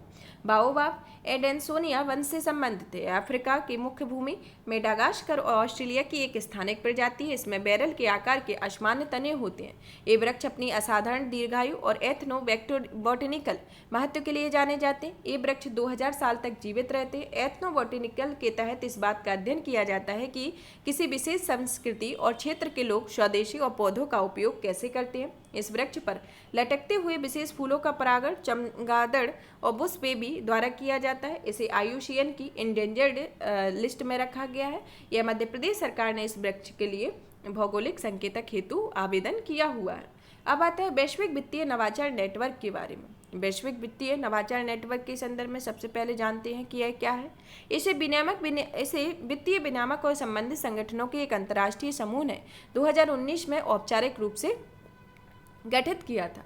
इसका उद्देश्य उपभोक्ताओं को सर्वोत्तम हित में वित्तीय नवाचार का समर्थन करना है तथा यह नवाचार से संबंधित वित्तीय सेवा विनियामकों में आपसी सहयोग के लिए एक नया फ्रेमवर्क तैयार करना होता है। भारत की ओर से RBI सहित 70 से अधिक अन्य वैश्विक संगठन रहे हैं। अब आता है कि इसके नवाचार के संदर्भ में देखते हैं कि आरबीआई ने वैश्विक वित्तीय नवाचार नेटवर्क के लिए ग्रीन वॉशिंग टेक स्पिरिट में शामिल होगा। इसके संदर्भ में कहा है आरबीआई ने वैश्विक वित्तीय नवाचार नेटवर्क के पहले ग्रीन वॉशिंग टेक स्पिरिट में भाग लेने के लिए भारत स्थित सभी फर्म्स और नवोन्मेषकों के लिए एप्लीकेशन विंडो खोल दी है। टेक स्पिरिट आरबीआई सहित 13 अंतर्राष्ट्रीय विनियामकों तथा फर्म्स और नवोन्मेषों को एक साथ एक मंच पर लाएगा, जिसका उद्देश्य ईएसजी फ्रेमवर्क पर GFIN की प्राथमिकता को चिन्हित करना है, साथ ही वित्तीय सेवाओं में ग्रीन वॉशिंग के जोखिम को कम करना है।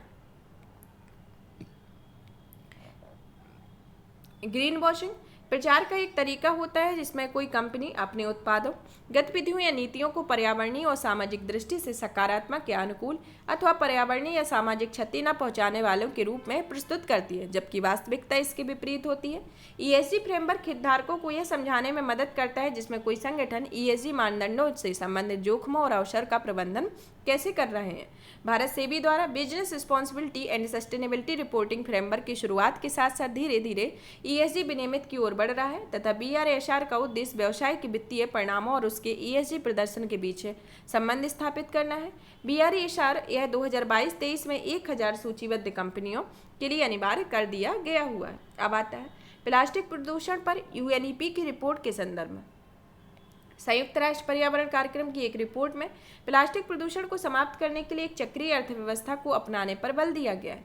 UNEP की उपयुक्त report turning of the tap how the world can and planning plastic pollution and create a circular economy शीर्षक से जारी की गई। यह रिपोर्ट आजीविका की सुरक्षा सुनिश्चित करने हेतु चक्रीय प्लास्टिक अर्थव्यवस्था के समाधान के क्रम में उत्पन्न अलग अलग मुद्दों को हल को प्रस्तुत करती है। चक्रीय अर्थव्यवस्था एक ऐसी आर्थिक प्रणाली होती है जिसमें उत्पादन के साधन इनपुट्स के पुनरुपयोग पुनर्चक्रण पर आधारित होते हैं, जिनका समग्र उद्देश्य उत्पादन के संधारणीय और पर्यावरण के अनुकूल तरीके को बढ़ावा देना होता है। इस रिपोर्ट के प्रमुख बिंदु के संदर्भ में देखते हैं कि यह रिपोर्ट बाजार चक्रीय अर्थव्यवस्था को अपना लेता है जो वैश्विक प्लास्टिक प्रदूषण को 2040 तक 80% कम हो सकता है। जैसे 40% कम होगा तो इसके संदर्भ में देखते हैं कि चक्रीय प्रणाली के माध्यम से बाजार का रूपांतरण 3 प्रकार के बदलाव की आवश्यकता होगी। पहला तो होता है कि प्लास्टिक के उपयोग में कमी आएगी, फिर इसका पुनरुपयोग होगा, पुनर्चक्रण होगा जिससे नई दिशा और विविधता होगी, और लिगेसी प्लास्टिक अपशिष्ट से निपटना होगा जो एक रिवर्सिबल प्रक्रिया होगी जो एक विनियामकी फ्रेमवर्क के अंतर्गत चलेगी। अब आता है कि प्लास्टिक प्रदूषण तब होता है जब प्लास्टिक एक क्षेत्र में इकट्ठा हो जाता है और प्राकृतिक पर्यावरण पर नकारात्मक प्रभाव डालना शुरू कर देता है और इनसे पौधों और अन्य वन्यजीव सहित आबादी के लिए समस्याएं उत्पन्न आरंभ हो जाती हैं। प्लास्टिक अर्थव्यवस्था के चक्रीय अर्थव्यवस्था में क्या रूपांतरण के लाभ है? इससे रोजगार, आय और नवाचार के अवसर पैदा होंगे। मानव स्वास्थ्य और पर्यावरण के होने के नाते इसमें नुकसान में कमी आएगी तथा प्लास्टिक प्रदूषण से होने वाले नुकसान से जुड़े दायित्वों, जोखिम और मुकदमेबाजी में भी कमी आएगी। इसके संदर्भ में इसके प्रमुख लाभ है। अब आता है इससे संबंधित तथ्य में देखते हैं ग्रीन पीस ने forever toxins the science on health threats of from plastic recycling शीर्षक से जो रिपोर्ट जारी की है। इस रिपोर्ट को वैश्विक प्लास्टिक संधि के तहत तैयार एक गठित अंतर सरकारी वार्ता समिति के दूसरे सत्र के आयोजन के पहले जारी किया गया। यह रिपोर्ट 2022 में नैरोबी में संयुक्त राष्ट्र पर्यावरण सभा आयोजित हुई थी। इस सभा में 175 देशों ने कानूनी रूप से बाध्यकारी समझौता GPT नामक वैश्विक संधि पर हस्ताक्षर किए थे, जिसका उद्देश्य 2024 तक प्लास्टिक प्रदूषण को समाप्त करना है। इस रिपोर्ट के मुख्य बिंदु में देखते हैं कि यह 3 विषाक्त स्रोतों को पुनर्चक्रित या प्लास्टिक पदार्थों में विषाक्त रसायन जमा हो जाते हैं उसके संदर्भ में है कि वर्जिन प्लास्टिक में उपस्थित जहरीले रसायन प्रत्यक्ष संदूषण के लिए जिम्मेदार होते हैं। यह प्राकृतिक गैस या कच्चे तेल जैसे पेट्रोकेमिकल फीड स्टॉक से उत्पादित रेजिन को वर्जिन प्लास्टिक भी कहा जाता है। ये ऐसे मौलिक उत्पाद होते हैं जिनका उत्पादन से पहले कभी उपयोग या प्रसंस्करण नहीं किया गया हो। कीटनाशकों में या क्लीनिंग सॉल्वेंट जैसे अन्य पदार्थों की पैकेजिंग के लिए इस्तेमाल प्लास्टिक कंटेनर होते हैं जो पुनर्चक्रण श्रृंखला में प्रवेश करते हैं और प्लास्टिक को दूषित करते हैं। पुनर्चक्रण प्रक्रिया यहाँ प्लास्टिक को गर्म किया जाता है और 2060 तक प्लास्टिक उत्पादन में वर्तमान की तुलना में 3 गुना होने का अनुमान है। प्लास्टिक के पुनर्चक्रण खतरे के संदर्भ में पहला आता है कि पुनर्चक्रित प्लास्टिक में रसायन का उच्च स्तर पाया जाता है जो मानव शरीर के लिए जहरीला हो सकता है तथा पारिस्थितिकी तंत्र को दूषित कर सकता है। दूसरा आता है कि यह प्लास्टिक पुनर्चक्रण में लगातार कैंसर कारक यौगिक उत्सर्जित होते हैं। यौगिक डाइऑक्सिन और फ्लोरीन होता है। प्लास्टिक पुनर्चक्रण प्रतिष्ठानों में आग लगने का खतरा होता है, जिससे यह खतरा उन जगहों पर ज़्यादा होता है जहां ई अपशिष्ट के रूप में इस्तेमाल की गई बैटरी युक्त प्लास्टिक को भंडारित किया जाता है। रिपोर्ट में की गई मुख्य सिफारिशों में आता है कि प्लास्टिक अपशिष्ट प्रबंधन के लिए प्रदूषणकर्ता द्वारा भुगतान के सिद्धांत को अपनाया जाना चाहिए और इस सिद्धांत के अनुसार जो लोग प्रदूषण फैलाने के लिए जिम्मेदार हैं उन्हें प्रबंधन की लागत वहन करनी चाहिए, ताकि मानव स्वास्थ्य पर नुकसान नहीं पहुंचे। और प्लास्टिक के भंडार और अपशिष्ट के निर्माण के लिए गैर दहन प्रौद्योगिकियों को भी बढ़ावा दिया जाना चाहिए। इसके रिपोर्ट के संदर्भ में प्रमुख सिफारिशें की गई हैं।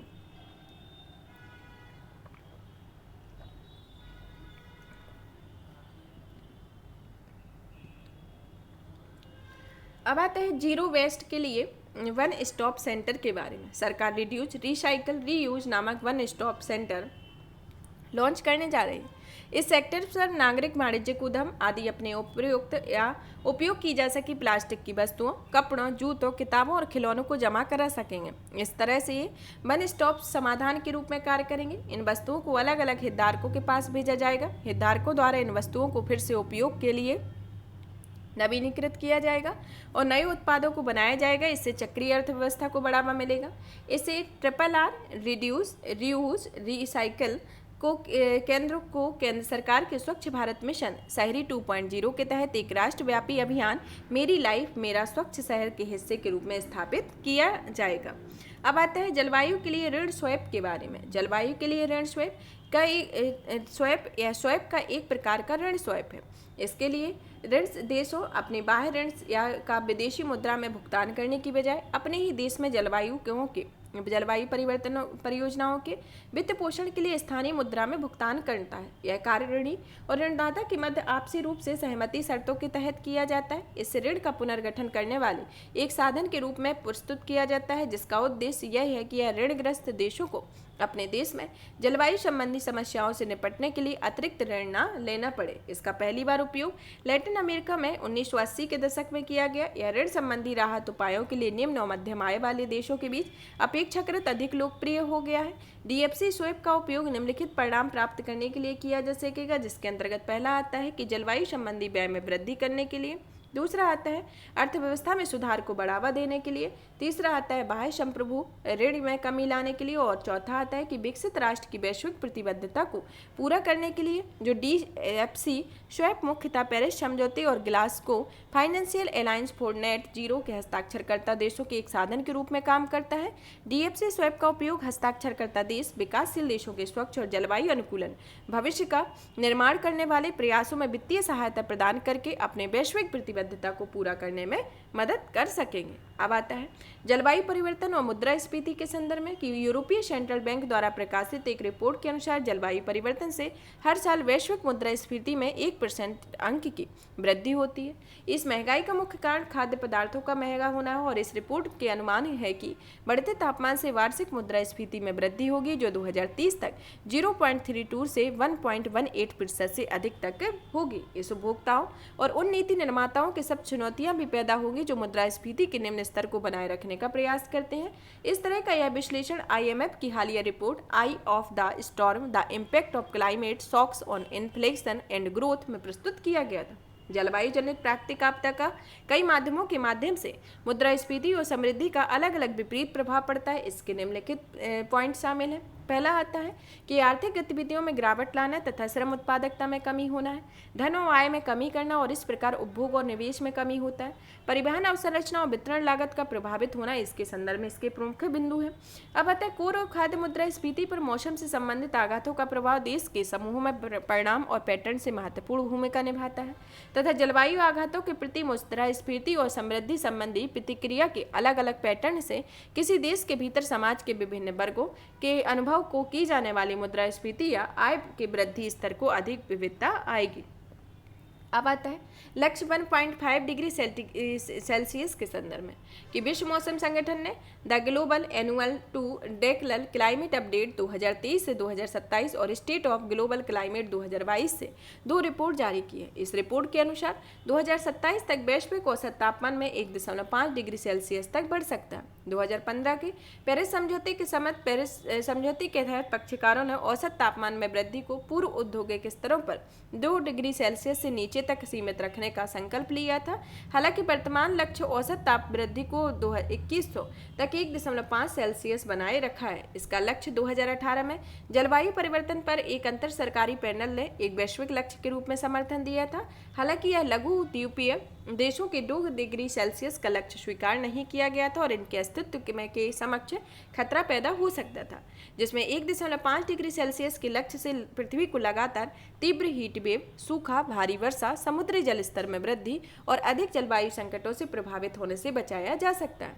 लक्ष्य को पूरा करने में असमर्थता के प्रमुख कारण आते हैं। पहला आता है कि अमेरिका, जापान, रूस, कनाडा जैसे विकसित देशों में जलवायु संकल्पों को पूरा करने में बहुत कम प्रगति की है और उल्लेखनीय है कि ये देश अत्यधिक ग्रीन हाउस गैस उत्सर्जन के लिए ऐतिहासिक रूप से जिम्मेदार होंगे।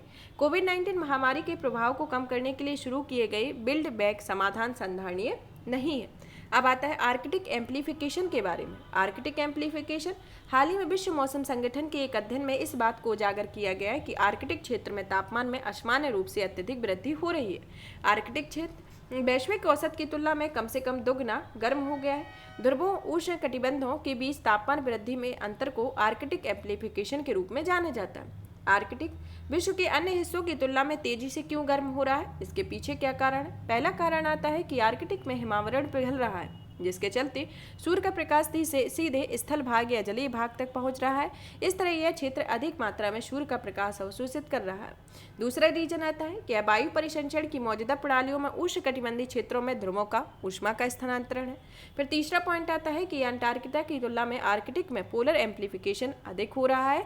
ऐसा इसलिए है क्योंकि आर्कटिक समुद्री हिमावरण से ढका एक महासागर है, जबकि अंटार्कटिका अधिक बर्फ और हिम की स्थायी मोटी परत से ढका हुआ एक महाद्वीप होता है, जो महाद्वीपों में अंटार्कटिका समुद्री तल में सर्वाधिक औसत ऊंचाई वाला महाद्वीप है। अब जानते हैं कि WMO के बारे में, विश्व मौसम विज्ञान संगठन के बारे में। इसकी स्थापना 1950 में WMO कन्वेंशन को अपनाने के बाद एक अंतर सरकारी संगठन के रूप में की गई थी, जिसका मुख्यालय जेनेवा, स्विट्जरलैंड में है। इसकी उत्पत्ति अंतर्राष्ट्रीय मौसम विज्ञान संगठन से हुई है, जिसकी स्थापना 1873 में की गई थी। इसमें 193 सदस्य देश है, जिसमें भारत भी इसका सदस्य देश है। इसका उद्देश्य निम्नलिखित मामलों में अंतर्राष्ट्रीय सहयोग और समन्वय समर्पित एक संस्था है, जिसमें पृथ्वी के वायुमंडल की स्थिति और उसकी कार्यप्रणाली, दूसरा इसमें स्थल और महासागरों के साथ पृथ्वी के वायुमंडल की परस्पर क्रिया, पृथ्वी के वायुमंडल द्वारा उत्पन्न मौसम व जलवायु और उपयुक्त परिणाम में जल संसाधनों के वितरण के संदर्भ में इसके प्रमुख उद्देश्य हैं। अब आता है कि रिवर सिटीज अलायंस के बारे में। रिवर सिटीज अलायंस, राष्ट्रीय स्वच्छ गंगा मिशन ने रिवर सिटी अलायंस सेमिनार का आयोजन किया है।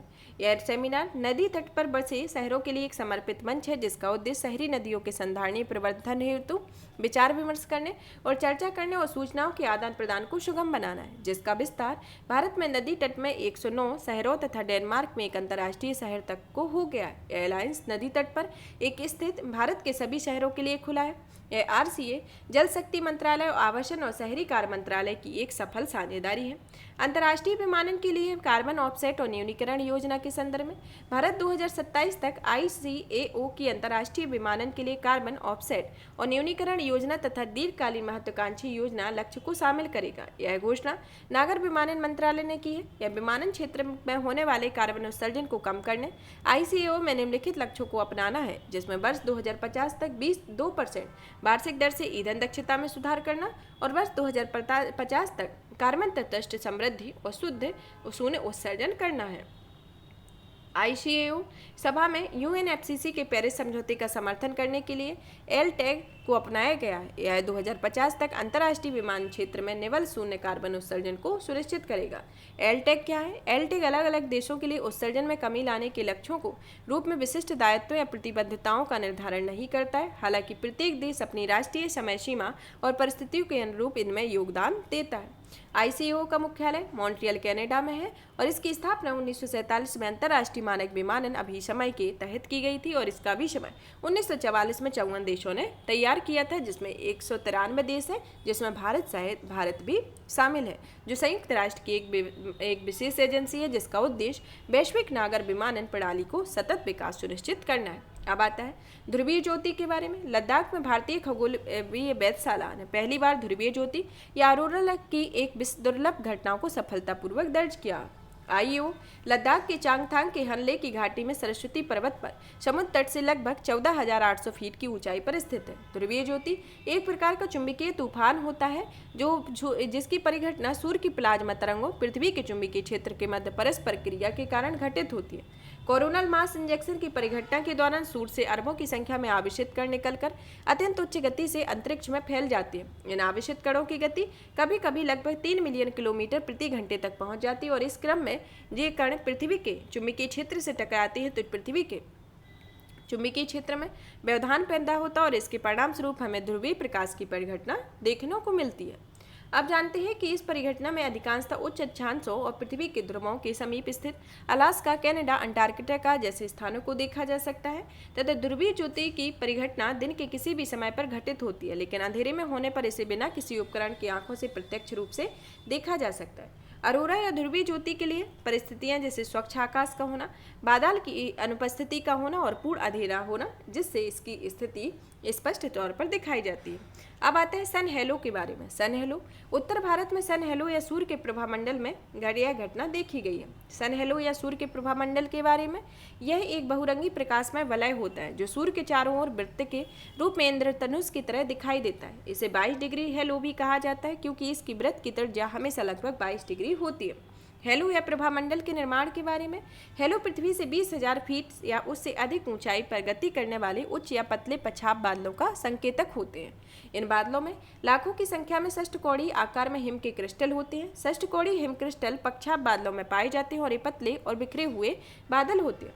जब सूर्य का प्रकाश इन हिम के क्रिस्टल से गुजरता है तो प्रकाश क्रिस्टल की सतहों पर अपवर्तित हो जाता है या मुड़ जाता है। प्रकाश के मुड़ने के कारण सूर्य की किरणों में मौजूद प्रकाश के रंग अलग अलग बिखर जाते हैं। इसके परिणाम स्वरूप रंगों की एक स्पेक्ट्रम बनता है और हमें प्रभामंडल के रूप में दिखाई देता है। यह प्रभामंडल की घटना को हिम क्रिस्टल या देखने वाले को मध्य की एक निश्चित सापेक्ष अवस्थिति तथा कोण होने की ही देखा जाता है और यही कारण है कि सूर्य के प्रभामंडल को देखना एक दुर्लभ क्षण होता है। हिम के क्रिस्टल होकर जाने के दौरान प्रकाश को 2 बार अपवर्तन होता है जिसमें प्रकाश के मुड़ने का स्तर हिम क्रिस्टल के व्यास पर निर्भर करता है।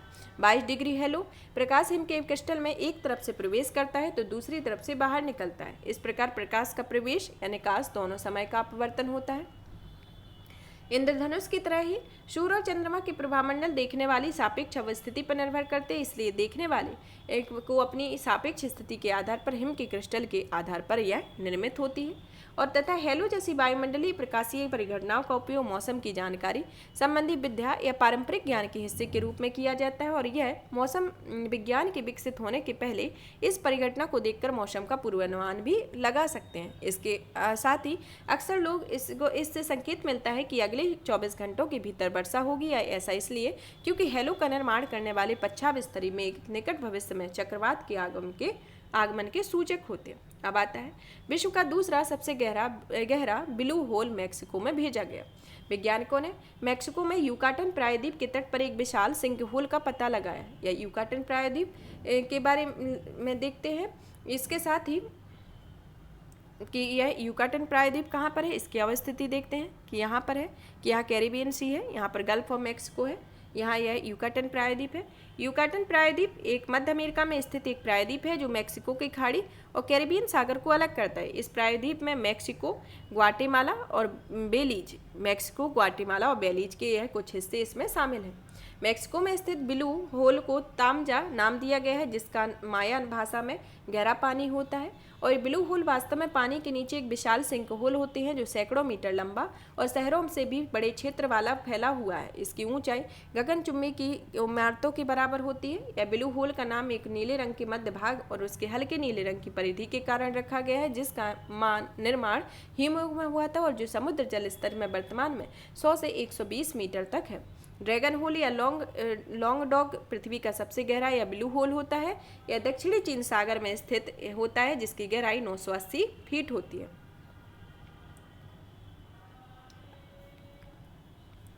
पालघाट दर्रे के बारे में, पश्चिमी घाट में स्थित एक महत्वपूर्ण दर्रा है जो भूवैज्ञानिक अवरूपण क्षेत्र है जो पूर्व से पश्चिम तक विस्तारित है। इस अपरूपण क्षेत्र में भूपर्पटी का कमजोर क्षेत्र होता है। यह एक गलियारा है जो कोयम्बटूर को पलक्कड़ से जोड़ता है। भरतपुछा नदी यहीं से होकर गुजरती है।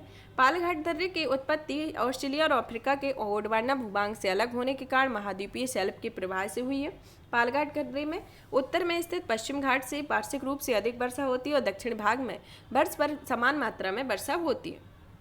पालघाट दर्रे में दक्षिण में स्थित पश्चिमी घाट के हिस्से प्रजातीय संबद्धता, जातीय वृत्तीय विविधता प्रचुर मात्रा में मौजूद होती है, जिसमें जातीय विविधीय जो विविधता है वह प्रजातियों की अलग अलग समूहों के बीच आनुवांशिक संबंधों को भी प्रकट करती है। अब आता है अरब सागर में अमृत या मूंगा ब्लॉक के बारे में। अरब सागर में अमृत या मूंगा ब्लॉक यह है ONGC ने अरब सागर में मुंबई के अपतटीय क्षेत्र में अमृत और मूंगा ब्लॉक नामक 2 ब्लॉक्स में कच्चे तेल और प्राकृतिक गैस की खोज की है। यह ब्लॉक्स खुला रकबा लाइसेंस नीति के अंतर्गत शामिल है।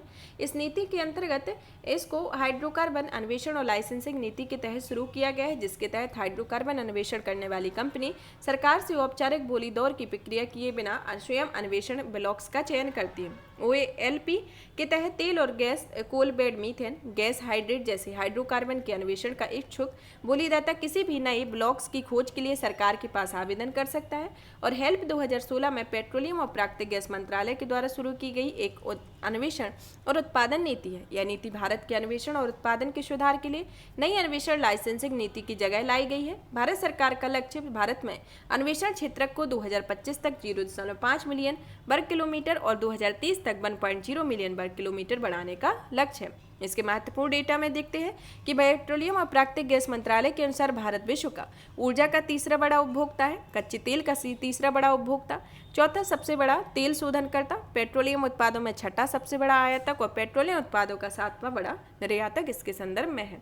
यहाँ पर यह टॉपिक फिनिश होता है। और भी इसी तरीके की वीडियो को देखने के लिए चैनल को लाइक करें, ज़्यादा से ज़्यादा शेयर करें, सब्सक्राइब करें। धन्यवाद।